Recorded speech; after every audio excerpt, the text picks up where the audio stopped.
Hello traders, good afternoon. My name is Tomasz Wiśniewski. I'm a Chief Analyst in Alpari Research and Analysis, and this is daily analytical report where we will analyze the markets, instruments, and we will try to look for decent trading setups. Unfortunately, from the fundamental point of view, not much happened, but luckily most of the instruments looks very technically. And I like technical analysis. I'm a trader myself. I trade on a real account based on technical analysis. Currently my account is on all-time highs and it's all purely based on technical analysis. And this week I had very good free trades which I will tell you about. I'm mentioning that because even when the calendar is empty and the volatility is low, you can still find decent trading setups. And on this daily analytical report, I will show you how to do that.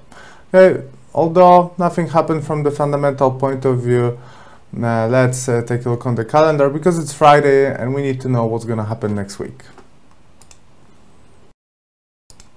As you can see, we do have a calendar here. We are waiting for data from United States, PCE, not the most important one. Yesterday you remember that I was telling you that the calendar for Friday does not have a tier 1 events, tier 1 numbers. Mostly the movements that we're having now are just trend corrections, are just take profit actions. It's good. It's good that the market moves really very technically at the moment, because for technical guys you can find some decent trading setups. So PCE, GDP from Canada, important for Canadian dollar, so American dollar to Canadian dollar will be strongly influenced in 28 minutes. What we had was a stronger print from the CPI from Eurozone, so European traders can be happy, but Euro is going down just because of the correction, because it was going up strongly for the whole week. So it's just time to take profits right now. So now, next week, guys, let's see what's gonna happen next week. Okay, on Monday, retail sales from Switzerland and ISM from US. That will be the top data for Monday. In the morning on Tuesday, important data for Australian dollar and for British pound. On Wednesday, ECB and minutes, meeting from ECB and minutes from FOMC. So Wednesday, very important. Also we do have on Thursday, we do have ECB monetary policy meeting accounts, right? So we're gonna get another important data from ECB and important data for British pound. And on Friday, as usually, as it often happens, we do have a pack of data from US and from Canada. But this time is the non-farm payrolls Friday, right? We start a new month. Actually, today we do have the last day of the first half of the year, right? So half of the year is gone already. And next week we start with non-farm payrolls on Friday. 183,000 is expected. Previous number was low, as you can see, 138. So it will be usually when we do have non-farm payroll Friday, the whole week is rather calm. Everybody's expecting, everybody's waiting for the Friday, especially Thursday.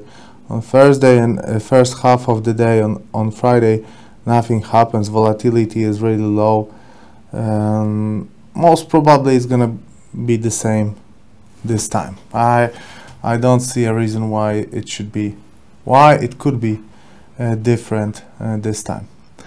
Okay, fundamentally, well, on the market, the top news on the market are bonds, but we do not have bonds on our platform.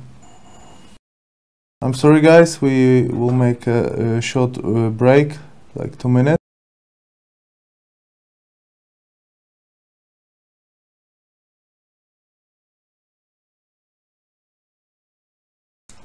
Okay guys, we are back. I'm sorry for that.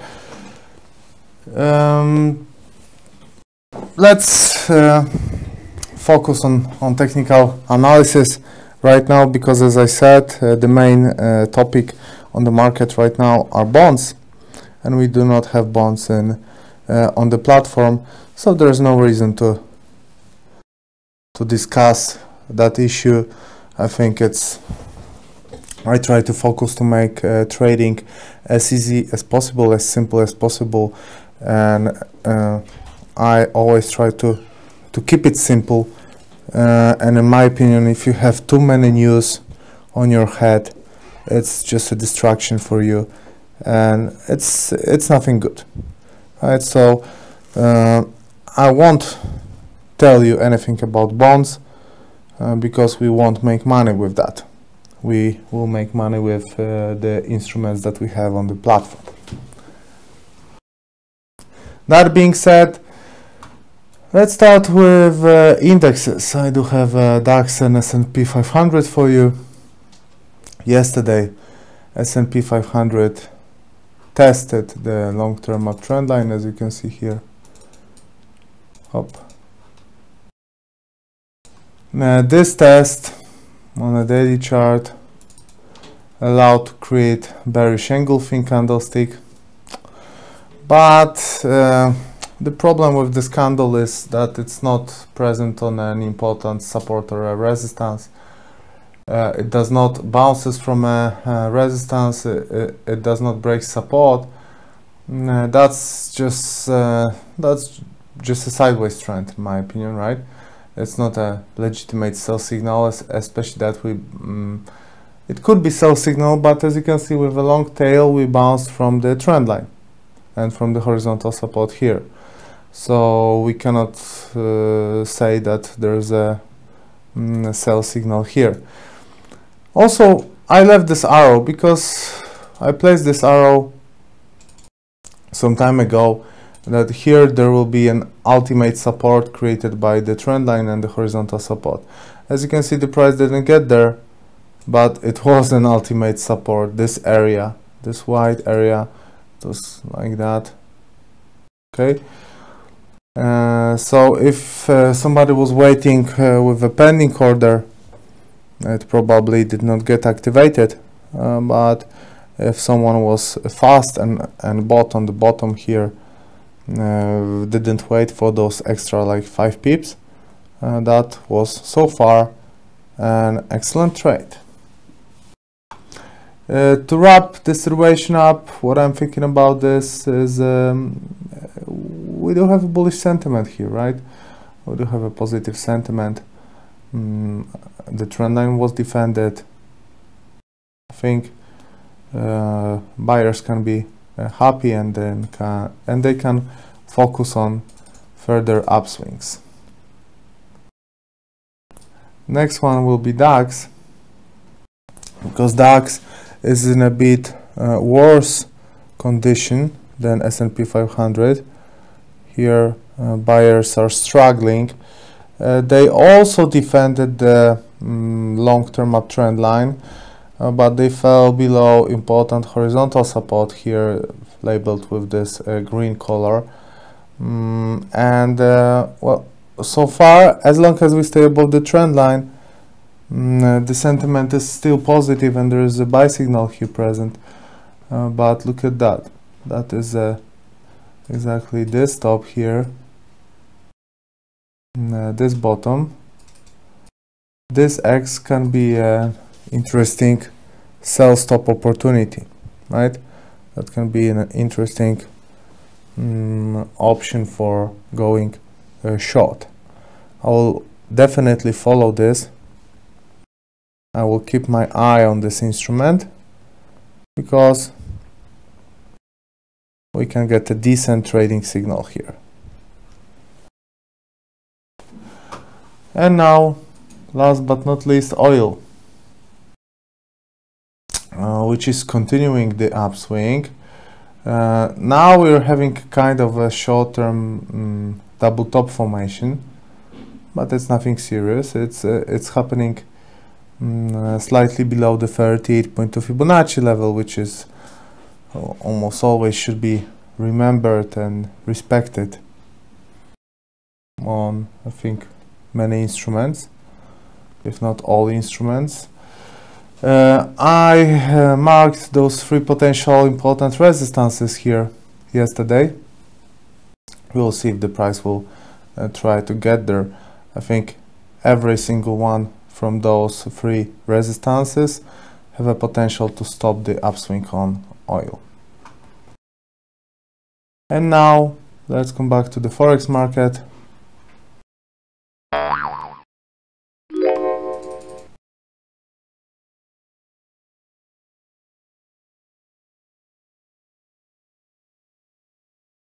We start with the cable.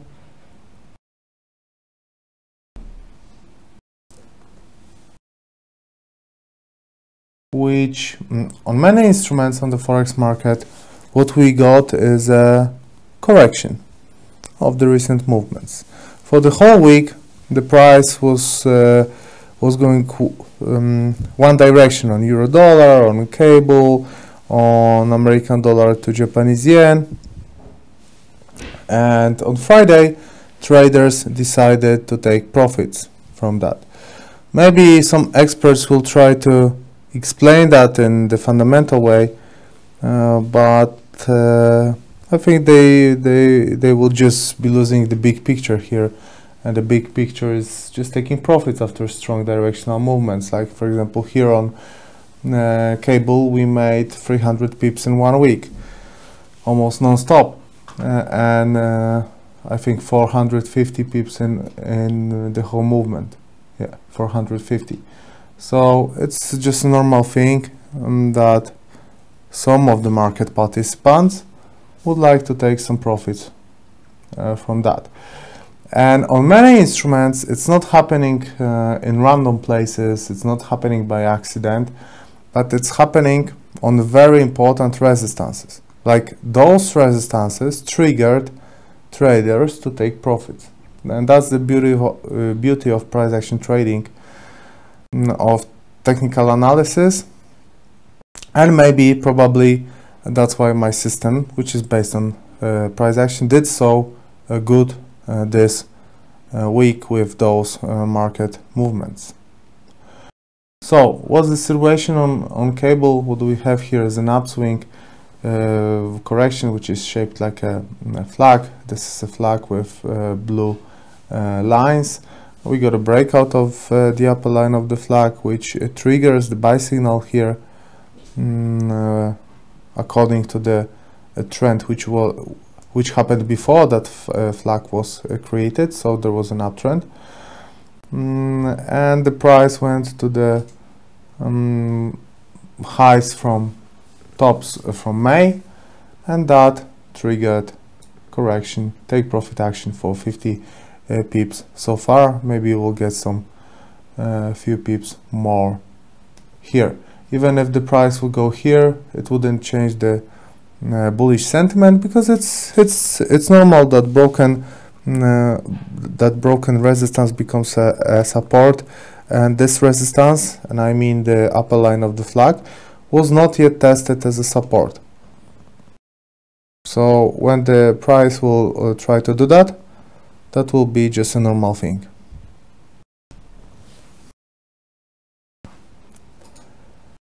Next one is Australian dollar to New Zealand to American dollar. For the last few weeks, well, I love that instrument a few weeks ago, but for the last few weeks it's not giving me anything from the technical point of view, unfortunately. So I didn't see any trading occasion on this instrument till yesterday, because yesterday the price stopped on the long term.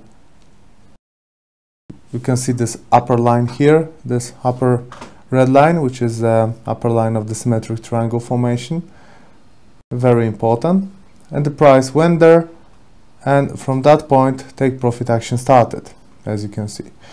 And according to price action, it would be nice to see a correction this deep, so 50 pips more, right? And overall 80-90 pips. From the price action point of view, that would be absolutely natural and more than welcomed, I would even say. And this is another instrument where the correction started just on point, as you can see. Those places are not random. Millions, hundreds, thousands of traders, they have the same chart, they can put the same line on the chart, and they can trade it. And because most of those traders, they know technical analysis, they're gonna trade it as it is said that you're supposed to trade it. Okay, no magic there, just a pure trading rules. Next one is American dollar to Japanese yen. Also very similar situation. There is a long-term symmetric triangle formation, strong upswing this week, 150 pips, and the price finally goes to the resistance, where they decide that, okay guys, it's time to take profits now, and the price retraces, as you can see here. As long as we stay above the green support, we can say that we are fairly safe, and the uptrend is present. And breakout of the green support can be good sign for short-term sellers to go short on this instrument. Can be, but does not have to be. I'm not giving you my I'm not giving recommendations, but I could find stronger setups on the market right now than this one. It's just it's not a trading setup, it's just a view, right? Let's call it that way. Euro to British pound. I told you that as long as we stay above those lows, we are fairly safe. We tested that again today with a positive outcome, which just strengthens this support and makes this occasion for a sell stop reasonable, right? Because we had this support in theory, but this drop and defense just proved that there is a support here. So breakout of the support should trigger a sell signal. So if you're a breakout trader, that's an opportunity for you. I'm not a breakout trader. I'm more a bounce trader. So I'm looking for a bounce from the support, then a breakout of the resistance. But at the same time, I can read charts, and I'm telling you what I'm seeing here.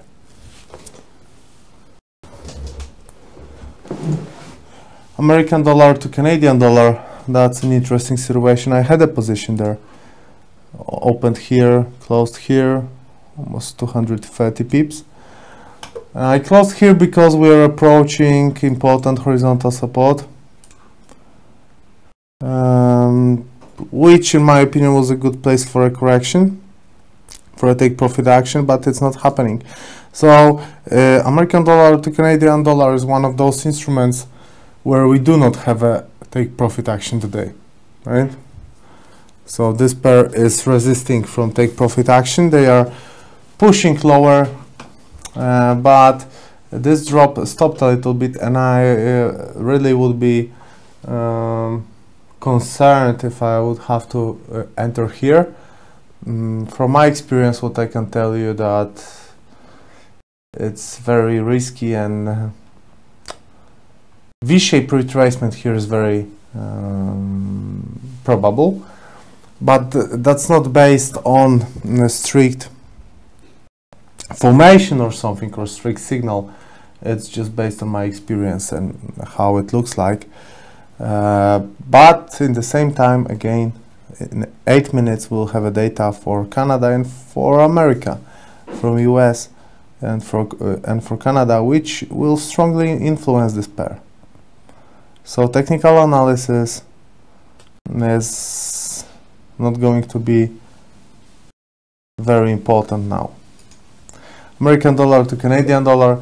I'm sorry, American dollar to Mexican peso. Here I also had a position, open short position here, sold it here, I guess. It was good decision because now the price is aiming higher, and maybe we'll have another attempt to touch this resistance, and maybe another opportunity for opening short position. American dollar to Polish zloty, my local currency. Thought there's going to be a bounce here, but my local currency is just made new midterm lows. As you can see, we gonna test those lows soon, most probably. But that looked like a legitimate support, but it's not working. Fair enough. Euro to New Zealand dollar. Actually, I can remove this. Euro to Japanese yen. Here also a very positive sentiment, upswing, and now we are just undergoing a normal, typical correction. And the closest aim for this correction is this support, so 170 pips lower. Nobody, absolutely nobody, should be surprised if the correction would get there and bounce from this place. That's just a typical way how price action works, and price action works and is based on such setups. That's why it works. Euro dollar, as you can see, even with the better data from Eurozone, we are undergoing a correction here. Also, that support was already tested here with this fundamental news that struck the market, and now the closest one is here. As long as we stay above, sentiment is positive in the short term. Gold and silver. First, gold, where I was thinking about this positive hammer here, but it's not happening. It looked so good on Monday and Tuesday, but now at the end of the week there is a selling pressure here. Situation changed dramatically. There was a buy signal at the beginning of the week. There is no buy signal now. Right? There was a buy signal here, for example, when we broke the upper line of the flag, and there was a double bottom formation, and we defended those two trend lines. But now it's all gone. So using this logic as false breakouts, and that if the price does not want to go up, it will go down, most probably we'll see breakout of this horizontal support, and after that the price will follow and go even deeper. Silver is still fighting for this hammer on a weekly chart, for the second hammer in a row on a weekly chart. If they would be able to create that hammer, that would be absolutely amazing for them, and that would be a very promising sign. But chances for a strong hammer on a weekly chart right now are decreasing dramatically at the moment. Those chances were much higher, for example, I don't know, on Wednesday than now. Now it looks very bad. So I don't want to tell buyers that they should abandon their hopes, but we are very close to that. So far, I don't want to say so far so good because it's not good, but so far not tragic. It will be much worse when the body of the weekly candle will close below this black line. American dollar to Japanese yen. This instrument also resists from the correction. It goes higher and higher and higher. And the closest resistance is here. It's 70 pips higher. New Zealand dollar to Japanese yen almost broke this trend line on the weekly chart, but the closest resistance, important resistance, is here. That is the neckline of this inverse head and shoulder formation, left shoulder, head, and right shoulder. British pound to Japanese yen. We also, I closed that position, I think today, because I placed a stop loss order here, stop profit order, right? I can't remember, I bought somewhere here, then the price made a correction, so I pulled my stop loss from stop loss to stop profit. Here the price went higher, made low here, so I pulled it here, and the stop profit was activated here, exactly in this place where we are here now. That was a very good trade. Unfortunately, just half a lot because I don't like this pair, but the technical situation here was so encouraging that I couldn't resist, and I entered the market, and that was a good position, which gives a lesson that when you see a trading setup which is 100% with your trading strategy, do not hesitate but enter, even on the pair that you do not like.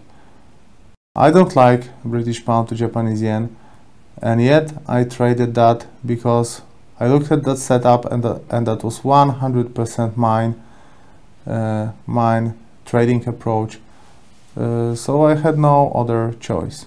Well, there's always a choice, but if you are a professional trader and want to be a professional trader, you just have to follow rules.